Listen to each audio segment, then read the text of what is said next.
Efendim, öncelikle hepinizi sevgiyle, saygıyla selamlıyoruz. First of all, I want to greet you with all my respect. This is Hakan Güldağ. Welcome to the next series of science talks we organize with Sabri Ülker Foundation. Today we have Mr. Christiani Jeyakumar Henry. Welcome, Professor. Thank you very much. I'm very pleased to be here. I'm also so pleased that the Sabri Ülker Foundation has been involved with this. I also want to pay a special thanks to all of you, particularly Professor Julian Stowell, who first introduced me to your foundation, but also many of your colleagues like Begum and many others, Gizem and all of that, who put this together, and also a very warm welcome to Hakan, who is a very wonderful host I've heard through the news media. So I'm delighted to be here with all of you, both in spirit and in mind, all the way from Singapore to Turkey. Biz de size çok teşekkür ediyoruz. Well, thank you so much. It's a privilege for us to host you as part of Sabri Ülker Science Talks. I mean, I hope I am a good moderator. I don't want to, overestimate my skills. However, today it is our pleasure to get to know you better, because we know you have prominent studies, and we want to thank you for your services to the humanity.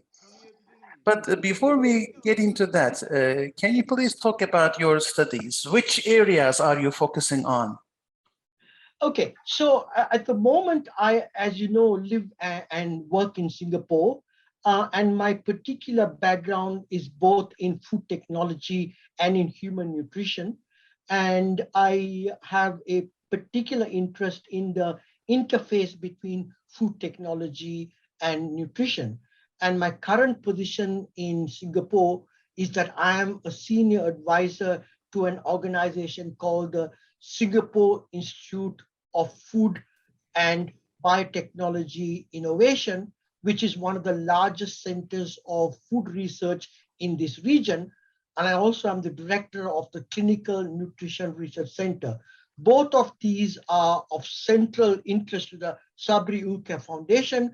So I'm very pleased that we have this synergy between your organization and mine, because as I said a moment ago, it is all about making people's lives, whether they live in Turkey or in Asia, better by the use of food to improve their health. So that is what my particular interest is.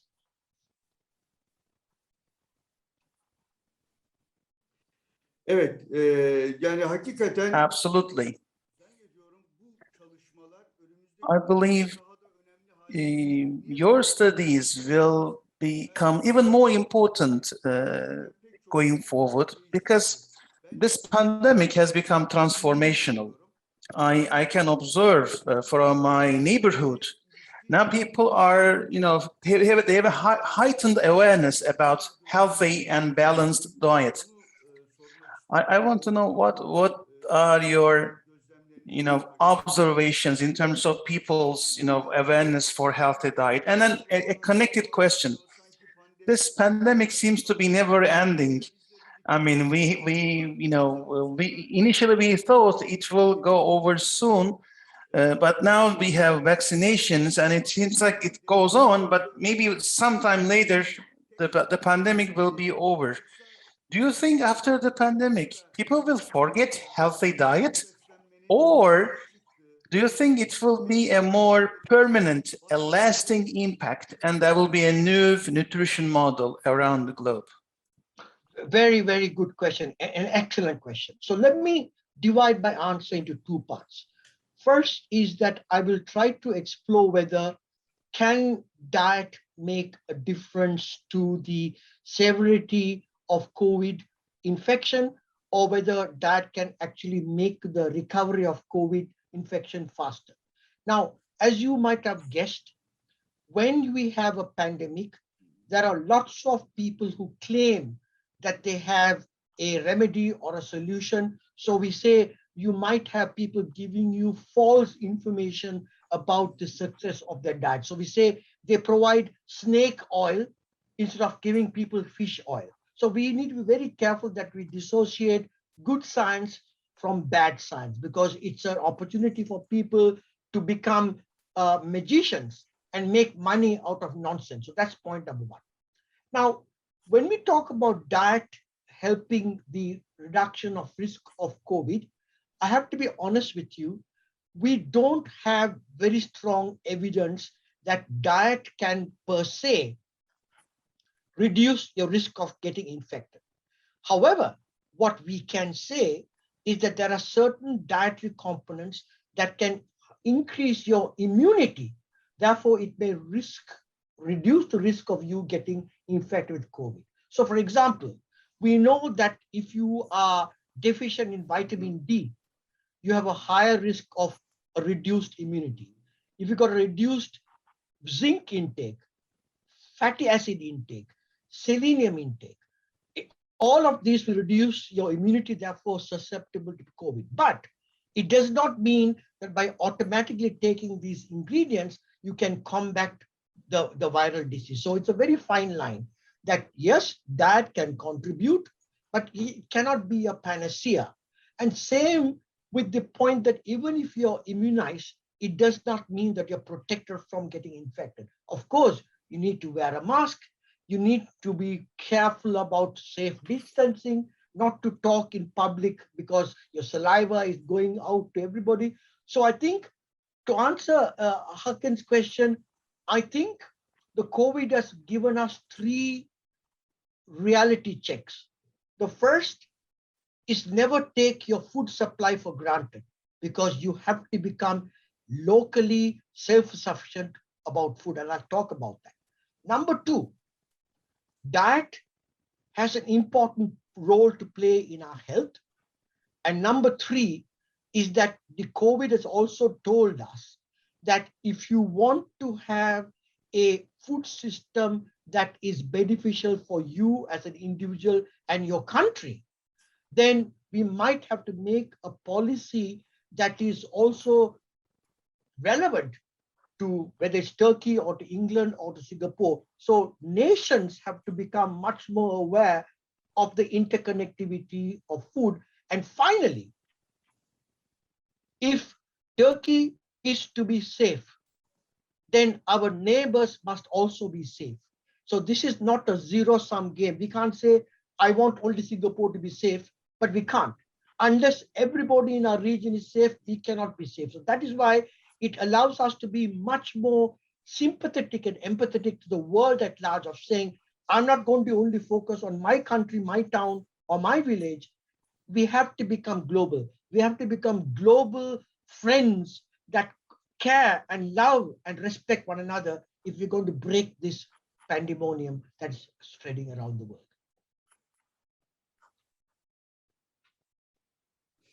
Ya şimdi bu bir yandan da notlar almaya çalışıyorum. I was trying to take notes because you were saying a lot of important things, important messages. Well, I just remembered the recent announcements of the United Nations and the report on the global climate change. I believe the food supply is now even more riskier. We should never take it granted. You know, food can just end. Absolutely. And I think we have to reconfigure everything. And I totally concur with you. I mean, I don't want to steal the stage. I just wanted to underline with a red pen as a journalist. But then I have a quick question, if I may, but I will continue with healthy diet. You know, other than the vitamin intake from the regular diet, do you recommend supplements? Because everybody is talking about this. There is a hype about supplements. What is your scientific opinion? Very, very good question. I'm asked this question over and over again. So when you think about the nutrient needs of a human species, we need approximately 30 different nutrients. So these are the vitamins, the minerals, the trace elements, the fatty acids, the polyphenols, etc. 30 nutrients every day. Now, when people tell you, oh, but if you eat a balanced diet, you don't need to have nutrients, is a mantra that is told by everybody, nutritionists, dietists all over the world, including our own people in Europe or North America or in England. But I got a challenge. Now, you tell me, do you get up in the morning and say, I'm going to have a dolma because it's got enough vitamin A? I'm going to have iron because it's got more calcium. No, we eat food for enjoyment. Nobody eats food for nutrition. But what will be wonderful is for people to be told what foods to choose that not only provides pleasure, but also provides the nutrients that you require. So all I'm saying is that most of us around the world who have access to a variety of food, particularly if I look at Turkey, it's got an incredible cuisine.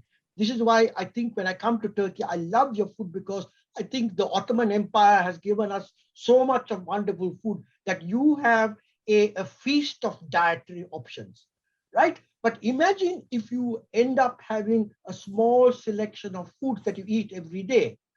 Maybe you just eat only pita and some kebab every day. You can't get all the nutrients. So my answer to your question is, I myself, you may be surprised to know, take supplements on an alternate day more as an insurance policy. So insurance policy is a good example. I don't know whether I'm going to fall sick, but I have an insurance policy. So to take a supplement on an alternate day is like an insurance policy, because I told you, none of us, in my humble view, can eat on a daily basis the exact configuration of the 30 odd nutrients that I talk about. Now, this is my personal position. You know, I may differ from other scientists, but this is my analysis of saying, being a professional nutritionist, I myself do not eat everyday foods with a reflection saying, oh, breakfast, I must get enough protein. Lunch, I must get enough calcium. Nobody. I hope we don't, because food is to have enjoyment and pleasure. So all I'm saying is that if you are somebody like me who loves food, but the opposite side is also very dangerous. Don't eat a bad diet and then say, I'll pop a pill to get better. So you see what I'm saying? It's a fine line. I use supplements no more than an insurance policy.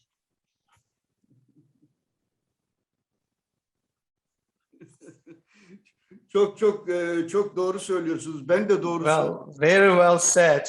I equally like eating, and I have a very high appetite ever since I was a boy. I will say my early youth. But then I think I have to blame the Turkish cuisine. Absolutely.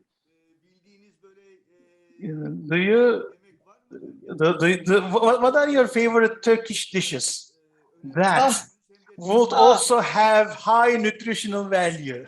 Delicious and nutritious Turkish dishes. I mean, I'm very, very fond of many of your foods. I like your iskembe. I like your dolma. I like your dona. I like your pida, your metse. I mean, I can go on and on forever, because I was very privileged that in the 1990s, I met at a conference your very well-known nutritional scientist, Professor Aisha Baisal from HTP.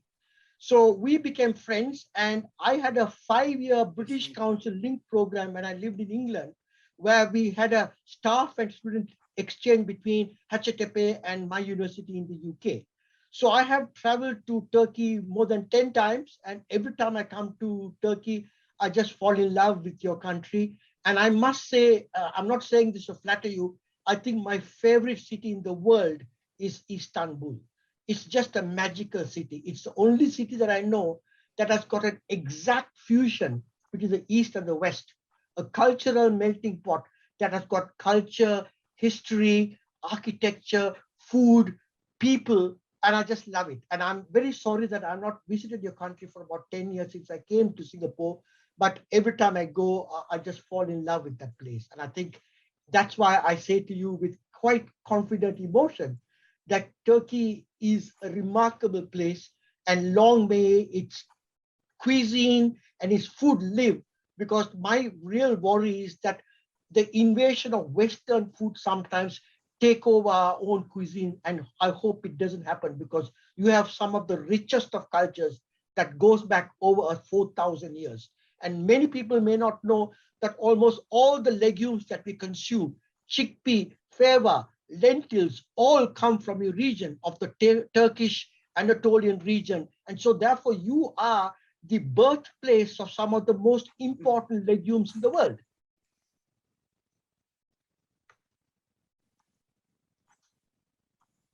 O zaman bu favayı da bahsettiğinize göre Well, now that you mentioned fava, chickpeas,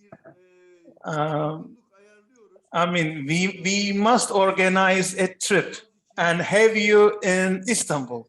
And I take you for a dinner on the Bosphorus with all the Yes. mezes and fava, and I buy you a fish dinner. Thank you.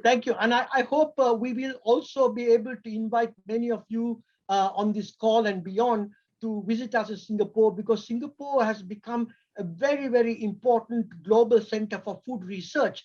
And my own center has got a very long ambition on food. And something that may be of interest to you is that when we talk about self-reliance of food, the government has said by 2030, 30% of the food that we are going to need in Singapore will be produced in Singapore. In Singapore, we don't have any farms. We don't have any land for farming. So everything has to be produced from inside or imported. So in 10 years' time, the Singapore government is going to make 30% of food from Singapore. And they have invested nearly $400 million for this.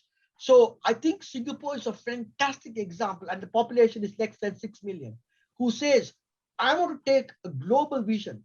I want to be a leader of food research in this region, and we can become an example to everybody around the world. So this is why, for me, this program is so exciting, because what I would like to see is how can we exchange ideas between people of Turkey and that region and us in Asia, because this is a country that is so forward-looking. And as many of you know, I spent 35 years of my time in the UK and in London and in Oxford. I spent 10 years in Singapore. And I must say, with some degree of admiration, in Singapore, science is the key area of their progression. So it's a very admirable country. So please make a trip to visit us. We'll be happy to host you. bütün zaten bu bilim bizi bu noktaya getirmedi mi? Hani Well, it's the science that has brought us here. Whatever we know, we owe it to the scientists.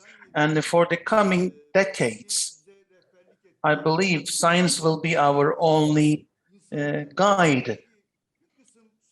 Because yes, humankind, yes, for some problems, I mean, technology caused some problems. I wouldn't deny it, but I'm sure science will help us overcome all the problems. That is my belief. You said we eat to enjoy, for pleasure, but then to enjoy life, we also need some balance in diet. You know, now that you mentioned Singapore and its investments, and then we are a huge fan of the, the biotechnology and innovation, and we also follow your institution studies.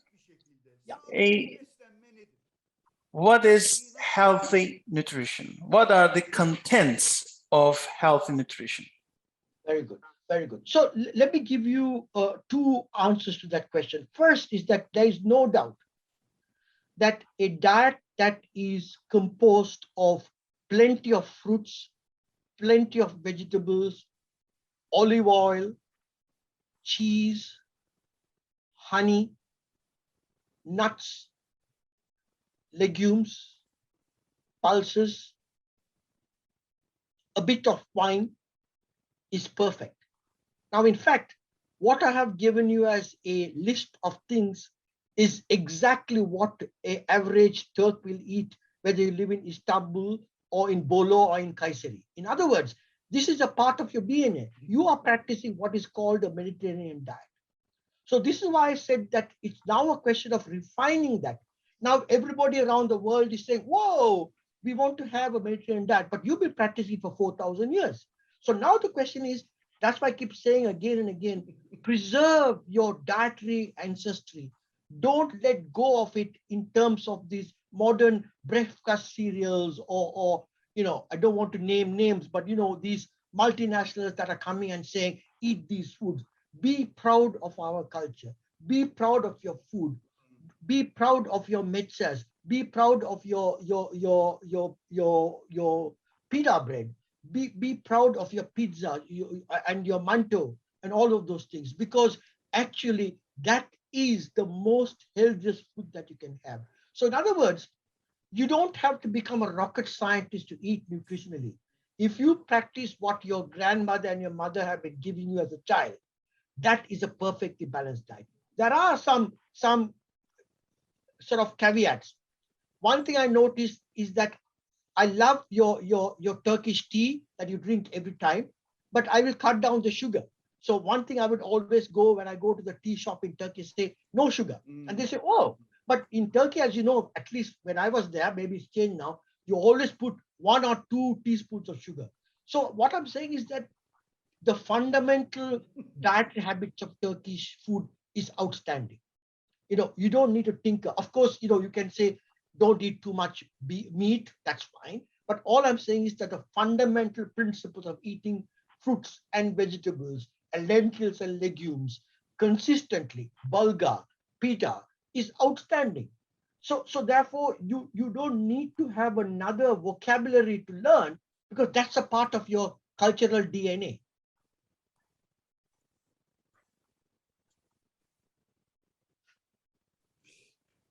Evet, ama her zaman yani şimdi Well said. I mean, that is true. Our grandfathers and grandmothers. I mean, but we don't live in the same world, Henry. I mean, the job market, working hours, and the busy, metropolitan life just forces you to eat differently. I'm not saying we are doomed to do that, and I'm not saying we will surrender. But then you mentioned some nutritional groups. How would you categorize? What will be an ideal mix of nutrients? I'm not saying we are going to follow it, A to Z, but considering a metropolitan life, what would you say? So, for example, if you have pita bread, try to see whether you can eat whole grain pita bread. So because that gives you the fiber. If you eat fruits, you got a whole variety of fruits in Turkey: figs, apricots, prunes, pomegranate. All of these are very rich in what we call phytochemicals, polyphenols. Tomato is everywhere, right from breakfast to lunch to dinner, tomatoes are there. Tomatoes have got very new compounds called lycopenes and carotenoids, which are very good for you. Olive oil, you use it very well. It's got the best oil for heart risk reduction. Then your wonderful nuts, the almonds, the pistachios, the walnuts, the hazelnuts that are legendary in Turkey. Eat at least 1 handful a day, because if you eat 1 handful a day, it not only provides you with a lot of fatty acids, but also fiber. Interestingly, if you eat 1 handful of these nuts per day, you reduce your appetite without you knowing it, and you will never put on weight. Very interesting. People think because these nuts are high in oil, you'll put on weight. Every single study has shown if you just eat 1 handful of these nuts, you rarely put on weight, because it affects the appetite of your food consumption following meal. So if I eat some nuts at breakfast, your lunch will be less. You eat less at lunch. So these are kind of counterintuitive. And the third area that I would say is that you have to also moderate your meat intake, for sure. I have to say, when I go to Turkey, I can't stop eating kebabs. How can I? But instead of eating it every day, maybe every other day. So all I'm saying is that it's much easier if you look at moderation than inhibition. Because if you say to somebody, don't eat this, it's not possible. If you say to me, please come to Turkey, but you cannot eat kebab, then I will go back in the next plane. But if you tell me, you can have kebab, but maybe not every day, maybe every other day. So what I'm saying is that reinvention is the more important than saying inhibition, because people don't like inhibition. And the final thing is that I'm going to give you some examples from my own laboratory, how some simple techniques of eating can be used to alter the way in which your blood glucose is manipulated. And I'll give you some examples in my next answer in a minute. Yeah.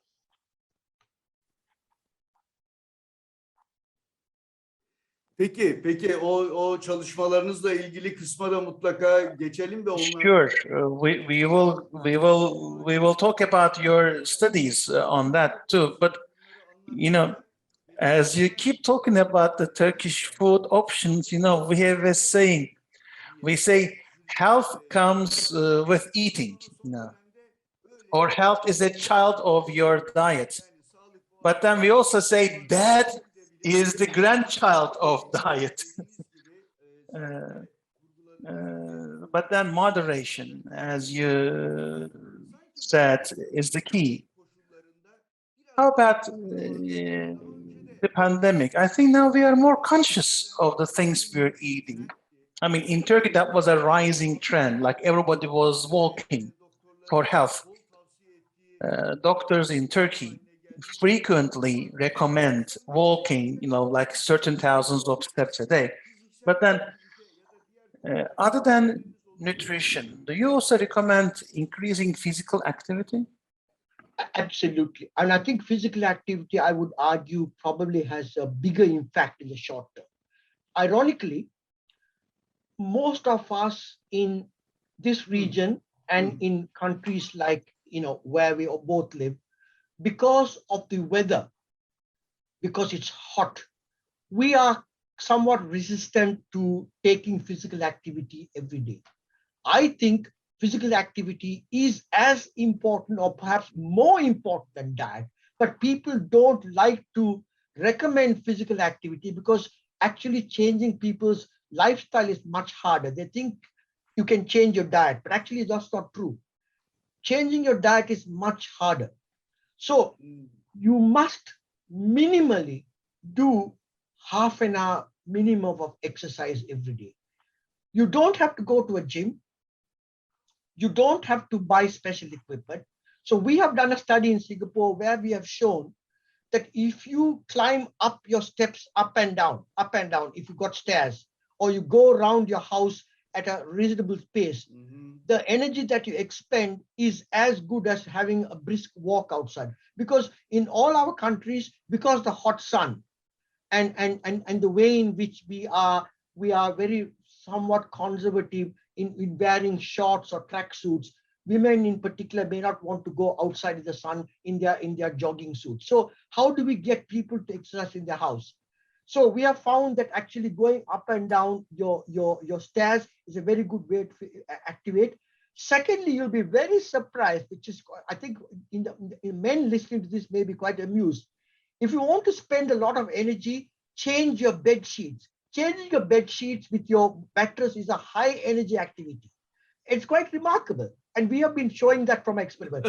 Third, instead of using the Hoover to vacuum clean your house, use a broom to clean your house. A lot of energy expended.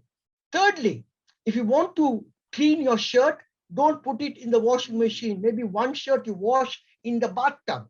These are all, they look quite crazy, but you'll be surprised that many of the things, as Hakan said, our parents did on their own, we are now allowing automation. So this is not surprising. All I'm saying is that absolutely, Hakan, physical activity must be a part and parcel of our dietary cuisine. In other words, it's a package.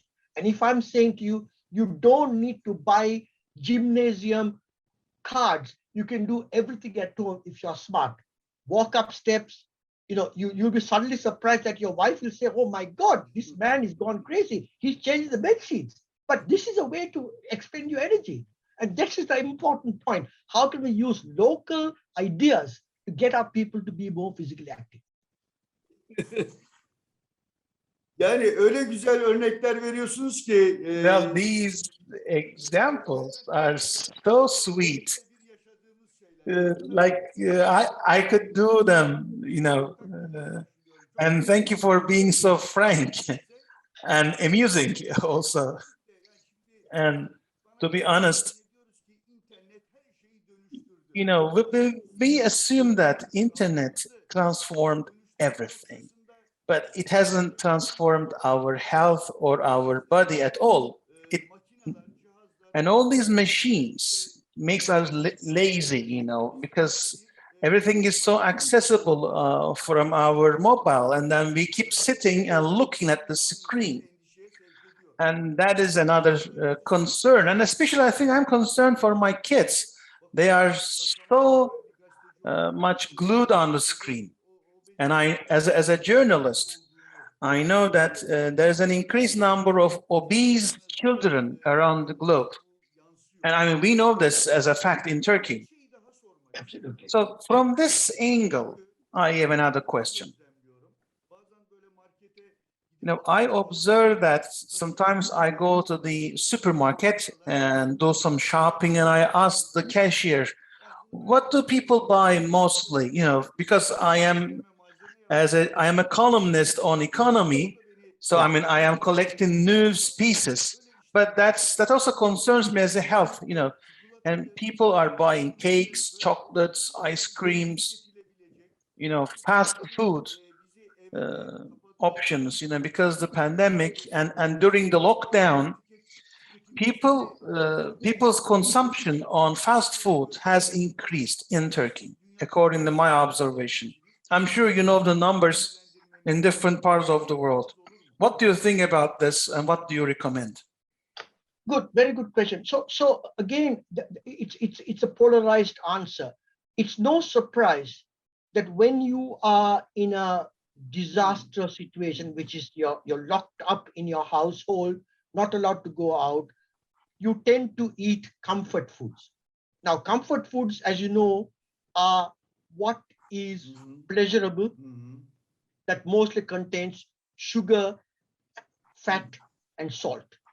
Now, from an evolutionary point of view, we are Bence bu tanımlamanız çok uygun. Tam bu. Well, thank you. This definition, the comfort food. I didn't know this definition. Yeah. I call them fast food, but I think they are comfort food. Yeah, comfort food. Thank you. Thank you for the word. So the reason why we like these foods is also because of our evolutionary past. So remember, until 10,000 years ago, which is only about 18 generations ago, we were all hunters and gatherers. We hunted for our food and we gathered food from the forest.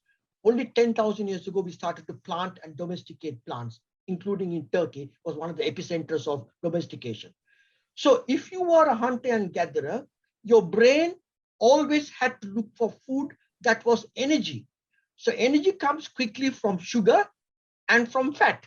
And remember, for 1 gram of fat, you get 9 calories, and sugar, you get 4 calories. So as a hunter-gatherer, you didn't want to waste your time eating poor energy-dense foods. You want to eat high energy-dense foods. So things like fat from an animal or fruits that are dried, that are high in energy. And that same mental makeup is also in our brain now, because we cannot change in terms of our genetics within 18 to 20 generations. So the reason why you and I like sweet, fatty, salty food is because it's a part of our human survival. And finally, the first food that you have is breast milk. And breast milk is sweet because it contains 7 grams of lactose per 100 ml. So when you suckle on a mother's breast, you are getting happy because of the sweetness. And that sweetness is a part of your brain cognition that doesn't allow you to deviate. And this is why all of us, whether you are a hunter-gatherer or you live in Africa, Asia, Latin America, or in Turkey, you love eating sweet, fat, and salty foods. Evet. Gerçekten öyle. Bu bahsettiğiniz So true. You know, as you were explaining, I remembered Göbekli Tepe, the 11,000 before Christ. There was this. Now they deem it as a religious center. But of course, Turkey is rich in terms of archaeological sites, and we know that we can trace this evolutionary pathway that you mentioned. Well, if you allow me, you may have some other additions. I want to ask, please feel free to add your comments, because I may not be covering all aspects with my questions. But if you allow me, I want to discuss your scientific studies, because the Singapore Food, Nutrition and Innovation Institute, where you serve as a senior consultant, and in the clinical research center in Singapore, you are in the biochemical center, and then you worked in the Longhue faculty as a director. So from that scientific perspective, do you have, we have in Turkish journalism, we say crispy from the bread, fresh from the oven. What do you have fresh from the oven in your on your science desk? I know you are an advisor to many global food companies. What are the trending topics in your advisory services? Very good. So let me give you some examples that are very relevant to your listeners in Turkey. One of the biggest problems facing us today, in addition to global obesity, is type 2 diabetes. Type 2 diabetes is also a problem in Turkey, as it is in your Asia. About 11 to 12% of the adult population in Turkey have got diagnosed type 2 diabetes. So in type 2 diabetes, you are not able to control your blood glucose very well. So therefore, you have increased elevation of blood glucose. So we now have a concept called developing low glycemic index food, which I'm sure many people in Turkey know, low GI and high GI foods. Now, unfortunately, all the foods that we commonly consume, pilau, pita, potato, are all normally high glycemic index. So what we have been trying to do in Singapore is to provide scientific evidence on how to eat foods in a way that your blood glucose will be blunted. So let me give you 3 or 4 examples of how you can do that. So if, for example, you have some pilau rice that you want to eat today, we have found that if you eat the rice first and then the vegetable and then the meat the last, is the worst. So the way to eat your food is to first eat the vegetable, then the meat, and finally the rice. So the order in which you eat the food has got a significant effect. So that's quite an important observation that anybody can do. So instead of you gorging your pilau rice first, you say, whoa, wait, let me eat the vegetable first, then the kebab, then the rice. So it may be quite hard for you to follow. So that's one very important piece of evidence we found. We have also found that if you have pita bread in the morning with some cheese or what have you, and the same bread, pita bread, you have at night, the blood glucose at night is much higher on the same food compared to what you eat in the morning. So in other words, this is called chrononutrition. When you eat the food has an effect on your biology, which is actually something that we are one of the first to report. So if you eat high GI food in the morning, it's okay, but you better not eat a high GI meal at night because it's got a bad effect. And the third example that I want to share with you is that if you want to eat any bulgur or you want to have some pita bread or your pasta, try to have your soup about 10 minutes before your main meal. It turns out that the protein in the soup, which is from your lentils, affects your insulin secretion, so that actually when the carbohydrate comes, the insulin is ready for it to be absorbed and goes into your cells. So these are some examples that we have done in our laboratory here to show how can we in Asia, without taking tablets, get our glucose down, because as I told you, reduction in blood glucose is the key to managing type 2 diabetes, which I'm sure is very much what you would like to hear, because remember that for every diagnosed diabetic in Turkey or in Singapore, there are 3 undiagnosed pre-diabetics that will become diabetic in 5 to 10 years. We must avoid that. To avoid that, we must eat low glycemic index foods, which I know that your foundation is also very keen on looking at. So these are some exciting areas that we have been working on. And we're also now able to make some new products out of our science. So we have a low glycemic index biscuit that we have made. We have made a low glycemic index pasta. We are making low glycemic index ice cream. So you can now see how technology and science can be used to make products, because at the end of the day, you want to give consumers all over the world the application of science for health and well-being. Evet. Gerçekten bu söylediğiniz çok önemli. Yani Absolutely. The low glycemic index diet and developing that sort of diet will ease the lives of diabetic people and also may reduce the risk of cardiovascular events. And we are curiously following your studies, sir. Yes. Thank you. Thank you. But then I have read some of your articles, sir.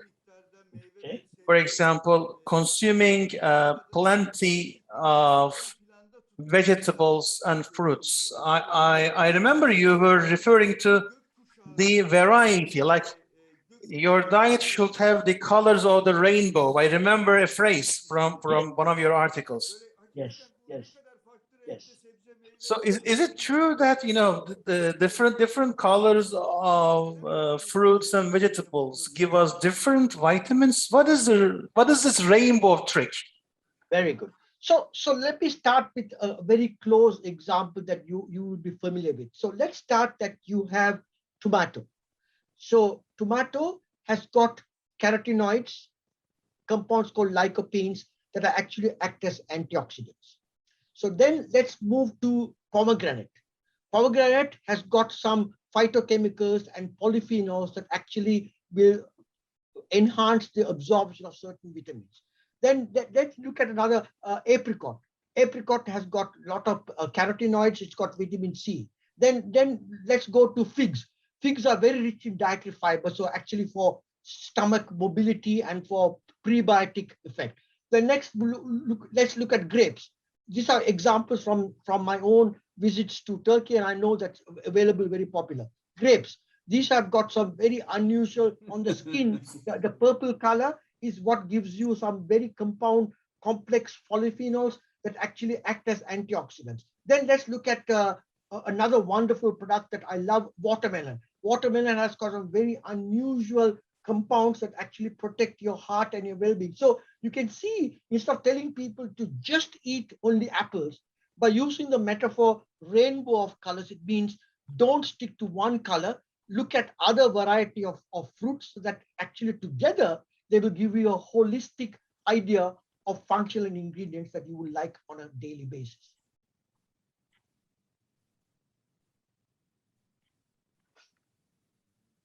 Evet.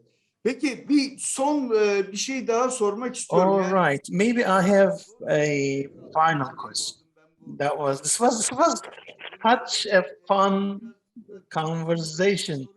I may have some disorganized questions, but then you keep inspiring me, and I'm trying to squeeze in several questions. You know, you just said a minute ago the comfort food, and then this lockdown situation.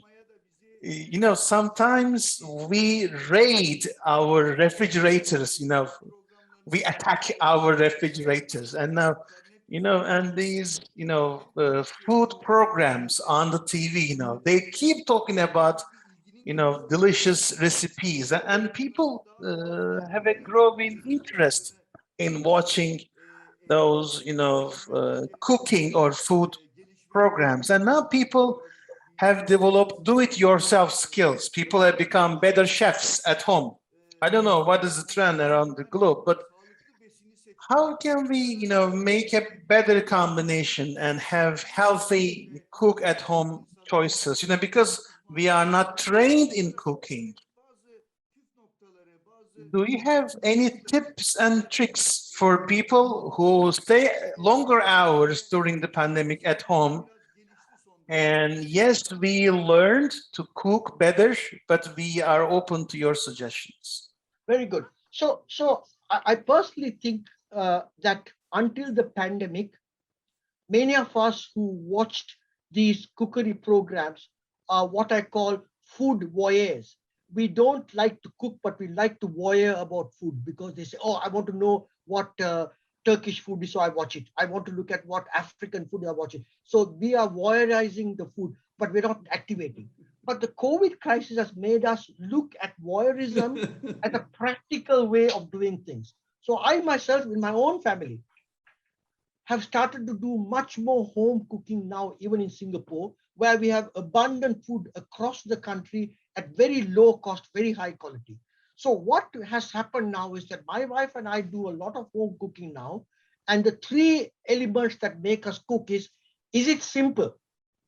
Is it simple? Because people don't have much sophistication of cooking. Now, fortunately, my wife and I like cooking, so therefore we are reasonably sophisticated cooks, but that's not the exception. Is it simple? Number two, most of all, is it tasty? You can have a very complex food, it tastes horrible, you say no. And thirdly, is it cheap? You can't give a recipe to buy caviar to make your food. So I think these three are very important. Easy, tasty, is it cheap? And I think if you get these three right, I think there'll be many, many people going from being a voyeur of food to cooking of food. Because I think this pandemic has taught us that if you're not self-sufficient, there may come a time when you'll have to go hungry because there'll be no supermarkets, there'll be no restaurants because you may have to be self-sufficient. So this is a alarm bell that's saying you better become self-sufficient because if not, you might die.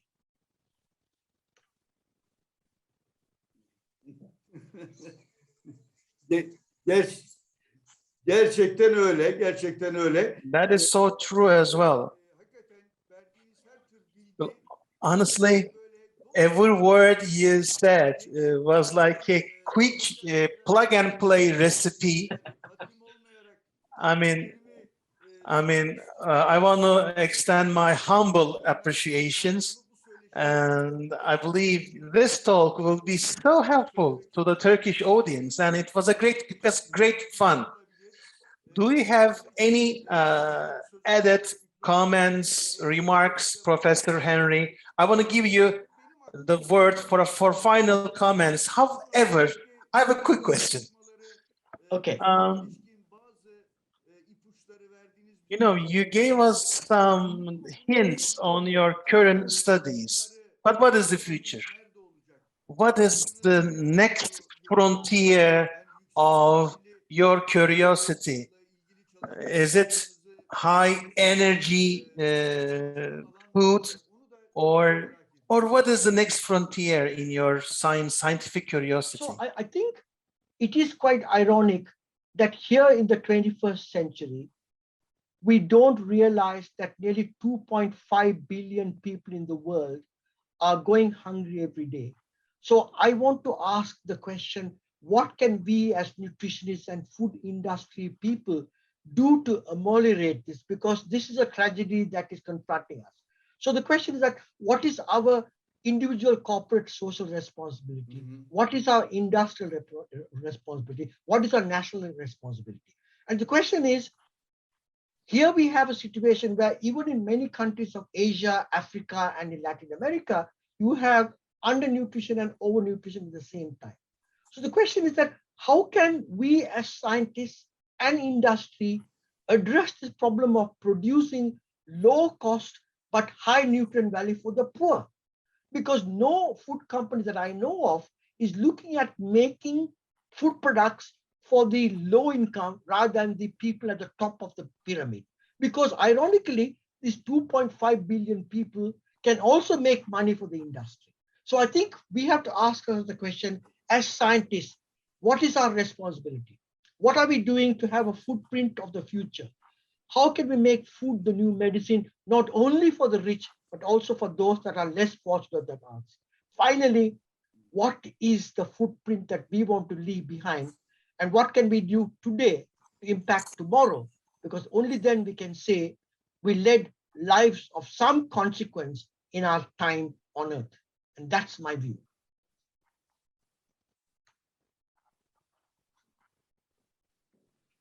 Çok çok teşekkür ediyorum. Thank you so much, Professor Jeya Henry.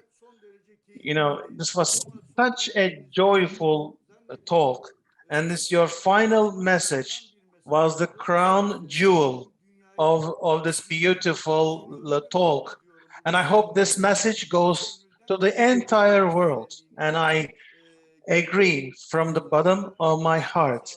Thank you so much for your time, for your energy, for your most valuable insights. Thank you so much for your healthy diet tips. And you gave you were speaking the daily talk that was understandable from the ordinary people. But then please remember, I look forward to our Bosphorus dinner. You promised, and at your immediate convenience, I will host you in Turkey. Thank you very much. Thank you. Thank you for that very nice complimentary remarks and your invitation. I look forward to seeing you all. Reciprocally, please tell yourself and your colleagues in the foundation and many people listening that we look forward to seeing as many of you also coming to visit us in Singapore and Asia. They are wonderful places to visit. But most of all, let us build this friendship together, because as I said a moment ago, friendship is what really matters in the world. And the world can change not by money alone, but also by friendship. And I think this is the message I want to share with you. And may God be with you, and look forward to seeing you all. All the best. Memnuniyetle sevgili Profesör Henry. With pleasure, sir. We really miss you. We will miss you. And thank you so much for being sincere and clear. Thank you, sir. Thank you. Thank you very much. Bye-bye. Basmaladık. Sevgili izleyiciler, Sabri Ülker Vakfı. Distinguished audience, our guest today was Professor Jeya Henry, food scientist and nutrition expert. We want to thank him for sharing his wonderful insights and knowledge with us. We also want to thank you for watching us, and have a healthy life.